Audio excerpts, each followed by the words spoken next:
aí, pessoal, tudo certo? Olha, a gente é bombardeado por informação o tempo todo, né? Mas como é que a gente separa o que é um fato de verdade do que é só, sei lá, uma opinião? É para isso que a gente está aqui hoje. Vamos montar um verdadeiro kit de ferramentas para aprender a separar um bom argumento de um monte de ruído. Bora lá? Pois é, essa pergunta aqui na tela, ela é o centro de tudo.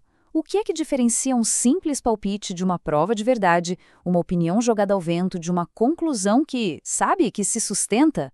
A resposta para tudo isso está em uma palavra: lógica. É a arte de analisar o raciocínio sem achismos. Beleza. Então, antes da gente sair por aí julgando se um raciocínio é bom ou ruim, a gente precisa dar um passo para trás.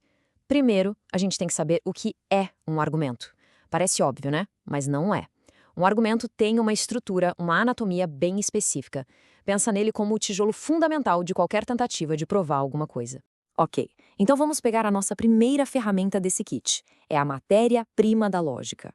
Olha só que interessante. A lógica não funciona com qualquer tipo de frase. Se você fizer uma pergunta ou der uma ordem, a lógica não tem o que fazer com isso. Ela só trabalha com o que a gente chama de frase declarativa. Basicamente, é qualquer afirmação que pode ser classificada como verdadeira ou falsa. É o nosso tijolinho básico. E com esses tijolinhos, a gente constrói o quê? O argumento. E essa é a definição central de hoje.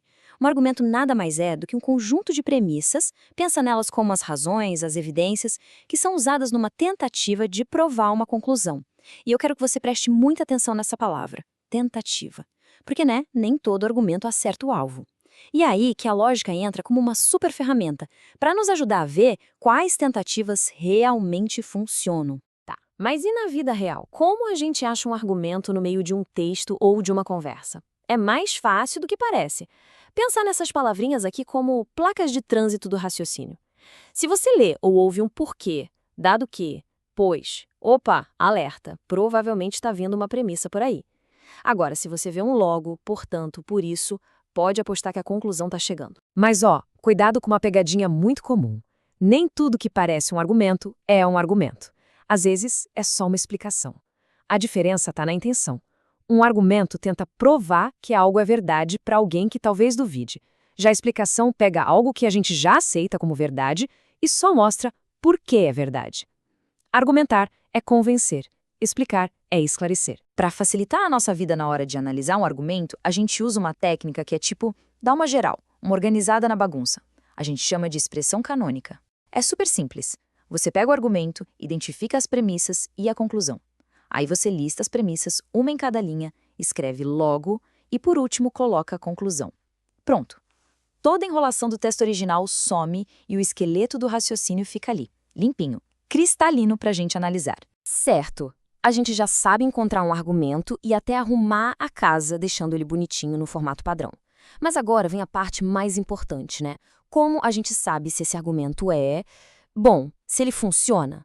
A lógica tem critérios bem rigorosos para isso. E o primeiro de todos, o pilar de tudo, se chama validade. E aqui eu preciso que você preste muita, mas muita atenção mesmo. A palavra válido em lógica não significa a mesma coisa que no dia a dia. É um termo técnico, super específico. Validade não tem a ver com o conteúdo ser verdadeiro, tem a ver com a estrutura, com a forma do argumento. Pensa assim, é como a fiação elétrica de uma casa. Se a fiação, a estrutura, está perfeita, é impossível você ligar o interruptor, que são as premissas verdadeiras, e a lâmpada, a conclusão, não acender. Simplesmente impossível. É isso. A regra de ouro é essa aqui. Validade é uma garantia. É um contrato lógico. Num argumento válido, se as premissas forem verdadeiras, a conclusão tem que ser verdadeira. Não tem escolha. A verdade das premissas garante, carimba a verdade da conclusão. É um fluxo sem vazamentos. E essa é, sem dúvida, a maior fonte de confusão para quem está começando. Então vamos com calma. Validade é sobre a estrutura, a conexão. Verdade é sobre o conteúdo, se a frase bate com a realidade. Sabe o que isso significa? Que você pode ter um argumento perfeitamente válido com uma estrutura impecável, mas que é feito de premissas totalmente falsas. Validade é a forma, verdade é o recheio. Ok, mas como a gente checa essa estrutura de um jeito à prova de falhas? A nossa linguagem do dia a dia é cheia de ambiguidade, de duplo sentido. Para fugir disso, a lógica usa uma linguagem própria.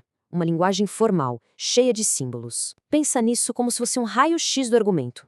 Ele ignora a carne, as palavras, e mostra só o esqueleto, a estrutura lógica por trás de tudo. E o motor dessa linguagem formal tem um nome meio assustador, verofuncional. Mas calma, a ideia é super simples. Significa que o valor de verdade de uma frase composta depende apenas e unicamente do valor de verdade das suas partes menores. É igual na matemática. O resultado de 2 mais 2 só depende dos números 2. Na lógica, para saber se está chovendo está sol é verdade, eu só preciso saber duas coisas. Está chovendo é verdade e está sol é verdade. E pronto. E para conectar as nossas frases, a gente usa estes 5 operadores aqui. Eles são as pecinhas de Lego da lógica formal.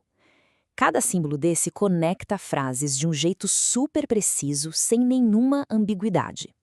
Vamos dar uma olhada nos principais para ver como eles funcionam na prática. Começando pelo mais fácil de todos, a negação.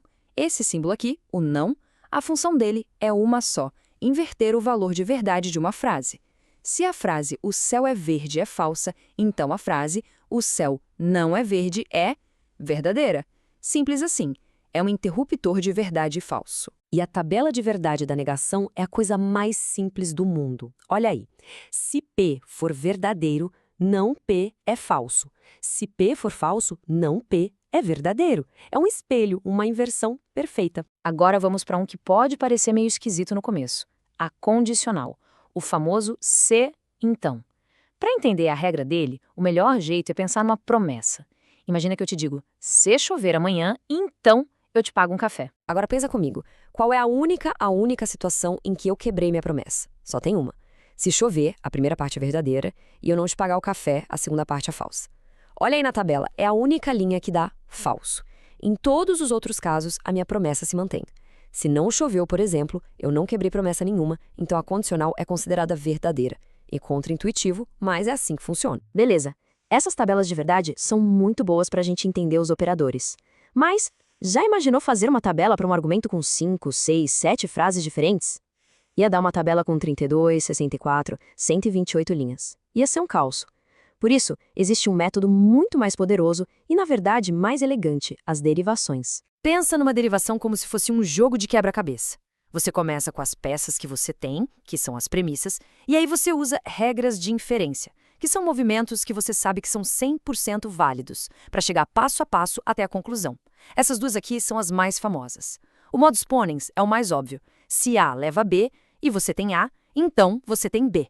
Já o modus tollens é o caminho inverso. Se A leva a B e você não tem B, então com certeza você também não pode ter A. Vamos ver como isso funciona na prática. Olha só esse exemplo. As linhas 1, 2 e 3 são as nossas premissas, é o que a gente tem para começar. O nosso objetivo é provar a letrinha R. Vamos lá.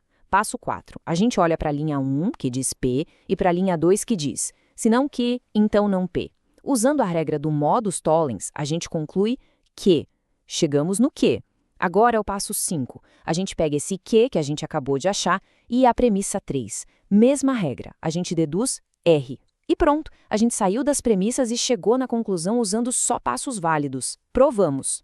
Ufa, bastante coisa, né? Mas vamos fechar com o essencial. Primeiro, um argumento é uma tentativa de provar algo. Segundo, e mais importante, validade é sobre a estrutura, sobre a fiação e não sobre a verdade do conteúdo. Terceiro, para enxergar essa estrutura, a gente usa uma linguagem formal. E por último, as derivações são a nossa ferramenta para mostrar, passo a passo, que o caminho das premissas até a conclusão é seguro e válido. E agora, a bola está com você. Com esse kit de ferramentas que a gente montou hoje, você tem o poder de olhar diferente para tudo ao seu redor. Um debate político, uma propaganda na TV, uma discussão no almoço de domingo. A lógica não é só coisa de livro, é uma habilidade prática, quase uma autodefesa intelectual. Então fica a pergunta: qual vai ser o primeiro argumento que você vai desmontar por aí?